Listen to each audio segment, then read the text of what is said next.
Arba džiugu, metai baigėsi, tad apie ką mes kalbėsime šį vakarą? Apie orus. Kalbėsime apie orus ir apie tai, kaip čia mes senus metus, kaip sako, uždarysime ir kaip naujus atidarysime. Arba pradėsime. Taigi, šiandien Vilniuje buvo nelabai aukšti debesis, netgi ir pragiedrėjimų pasitaikė, bet būta ir visokių kritulių. Žiūrėkime į Žemaitiją. Čia irgi ir pasnigo, ir palijo, ir pragiedrėjimų pasitaikė, žodžiu, irgi kaip visur kitur, ir pajūris.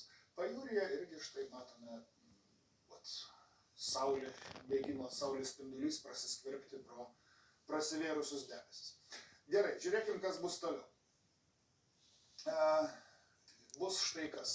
Europos dalykai dvi dalis.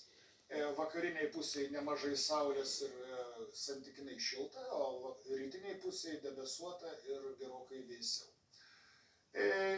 Lietuvoje artimiausią naktį ir rytoj dieną bus debesuota, pragiedrėjimo pasitaikys, kaip matėm tose vaizduose už mano nugaros, bet jų bus nedaug.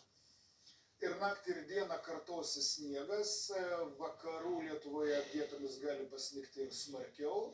Ir kadangi vis dar bus vėjuota, tai gali kilti ir pūga. Temperatūra visą laiką bus šaltukas, naktį nuo 5-6 šalčio rytuose iki 1-3 vakaruose. Dėl to plikledis vietomis gali būti. Dieną maždaug 1 laipsnių šilčiau, tai yra nuo 0 iki 5 šalčio, prie pat jūros ten koks laipsnis šilumos. Trečiadienis. Kritulių nedaug, man atrodo, kiek pamenu bus, visai nedaug, naktį 5-7 šalčio, vietom iki 10, dieną 4-6 šalčio. Ketvirtadienis, tai yra metų pabaiga, naktis be kritulių ir šalta, bendras fonas 11-13, vietom iki 15, dėl to audrė ilgai nesišlaisti, pas kaimynus ilgai vaikščioti, žinai, taip įvaikščiok atidžiai, su kepuraitė, su pirštinaitė. Aš turiu vieną priešnadį šalčiui. Geras, baltas. Va. Ir dieną jau šaltis traukiasi, rytuose šalies 7-9 šalčio, bet vakaruose prie jūros jau apie 0. Ir tai čia sausio 1, o sausio 2 jau visur apie 1 šilumos. Kitaip tariant, ateina atodrėkis.